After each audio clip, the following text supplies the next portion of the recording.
I wonder if he was trying to change his luck. That was the first thought I had seeing him there. Because he got a great pass to Reinhardt for the goal. Yeah, and was just a great night, being a disruptor, good in the face-off dot. Like, it was, though he didn't score, that was a lot of that night was a typical Alexander Barkov multi-Selke trophy winning type performance. Because I can see it too, because he is obviously so dialed in so many things.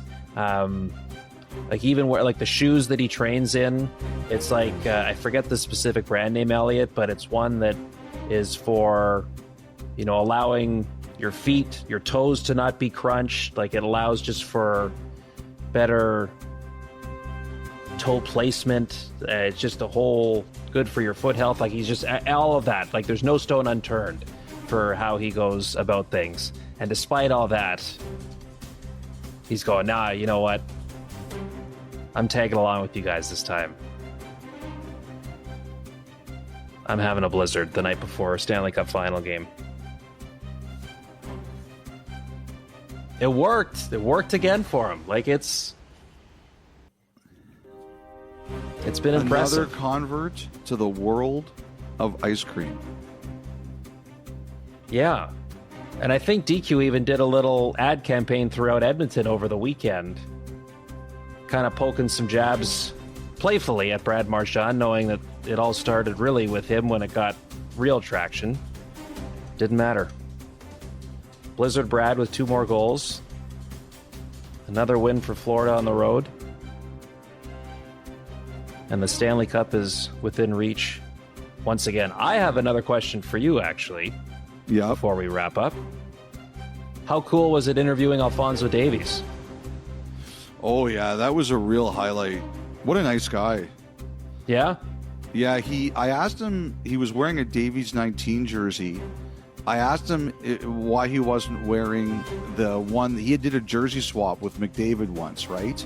So I said, I figured you'd be wearing the McDavid jersey swap. And he said his fiance has that one. Oh, so nice. I was like, okay, that I get. I understand that. Just a really nice guy. He had to wait about 5 or 6 minutes before the interview started. No complaints. And he was easy to make small talk with. I thought it was interesting that, last year I found it, as I mentioned, I found an interview where he said he did not text Draisaitl and McDavid before during the series. He said, I'll only text them when they win the cup. And he stuck to that answer again. Very friendly guy. Very friendly. Just in a short span. Right. And good on you for asking how the rehab is going and kind of the timeline there. So a lot of Canadian footy fans. And well, that's what I figured. yeah. In addition to everything else, I figured the Canadian footy fans would want to know when they're going to see him out there again. Right. Dave was talking to him about Paris Saint-Germain and their win and stuff like that. Like, I know the World Cup, but I don't know a lot of the individual competitions, like the Champions League, which they just won. Yeah. Dave clearly knew that stuff. Although I did have a couple people text me and tweet me saying, good use of pitch. They liked that I referred to it as a pitch and not a field. And I did notice the tweeters saying, why didn't you ask Davies if he was the anonymous caller? Yeah, and I saw a couple of those too. Amber was just rolling his eyes at that. Someone else, by the way, did come up to Dave during the game tonight and say, you're the anonymous caller. I just love it whenever that happens. It's just such an easy way for, yeah. Anyway, big highlight. Big highlight to talk to him. And it would have been a great way to send the interview off the rails if you did ask him if he was the anonymous caller. The friendliness would have ended immediately.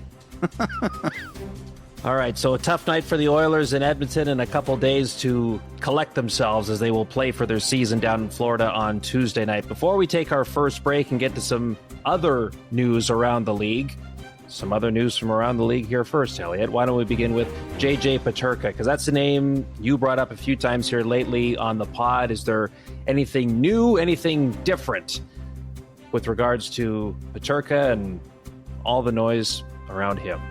Yes, there is. I have said on this podcast and in my radio interviews several times now that the Sabres have indicated that they do not want to trade JJ Peterka. Their answer has changed. They are at least now listening on it. And I think that's recent. Wow. So does that say to you that what teams would be willing to offer maybe a little more than the Sabres would have expected? Or No. I think it's the reality of the situation. I mean, look, people know Peterka's unhappy, and it's believed he would like to go somewhere else. And I just think that reality is sinking in a bit. I think the Sabres realize they have to at least look into it.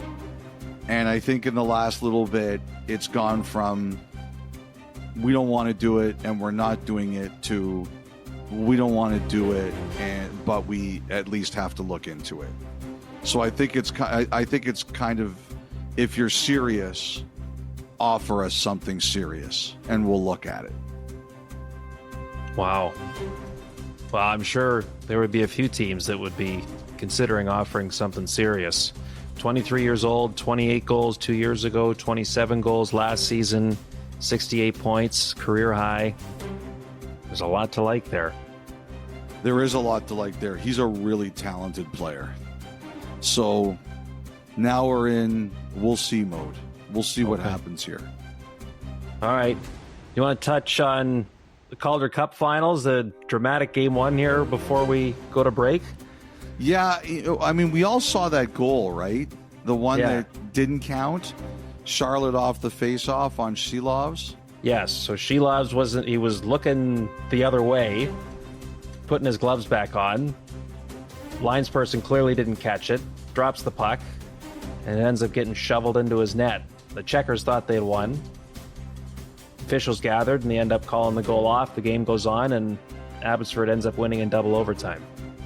Okay, so here's my theories on this one. Okay. Number one, if you look at the wide shot, well, first of all, I think we should say this. The whole look is bad. Like, when I saw it, I was like, oh, God. Like, that's your nightmare way of a championship series game ending in overtime. Or not ending in overtime, I guess, in this case. It's the nightmare scenario because it does look terrible. Here's my theory on this. If you look at the wide shot, the linesman at the blue line is pointing. Oh, yes, I can see it right now. Yes, he's looking at it. Like, so that linesman at the blue line, he knows there's a problem. He has seen it, he recognizes it, and